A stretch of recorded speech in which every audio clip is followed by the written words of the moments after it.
ay rated SPG. Striktong patnubay at gabay ng magulang ang kailangan. Maaaring may masiselang tema, lengguwahe, karahasan, sexual, horror o droga na hindi angkop sa mga bata. Dahil nga sa sinabi ni Cardo na napaghanda niya na kung ano man ang mga posibleng plano ng buwayang si Lily Hidalgo at ang buitring si Renato Hipolito, ay buo na nga ang kanyang loob at kumpiyansa na mapagtatagumpayan nila ang kanilang magiging misyon sa kabila ng hindi pagsuporta sa kanila ng grupo ni Armando. Kaya naman dahil sa napakaraming media na inimbitan ni na Cordero at Oligario ay hindi na nga makakaporma pa sina Lily at Renato. Ngunit tinanong naman ni Basco na kung papaano kung may mga inihandang patibong rin ang mga kalaban, lalo pat alam niyang tuso sina Lily at Renato.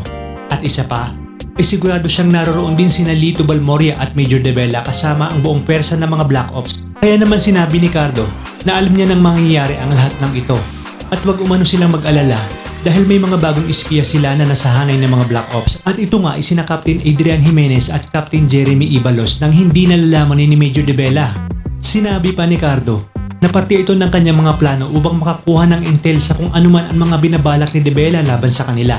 Kaya naman dito na rin malalaman ni Cardo na ang isa pala sa mga kasamahan nila sa mansyon ni Armando ay espiya ni De Vela at may masamang binabalak laban sa kanila. At ito nga ay walang iba kundi si Omar. Sa inyong palagay, ito na rin kaya ang takdang panahon para mabigyan ng hustisya ni Cardo at maipaghiganti ang taong pumatay sa kanyang asawang si Aliana na walang iba kundi si Albert De Vela?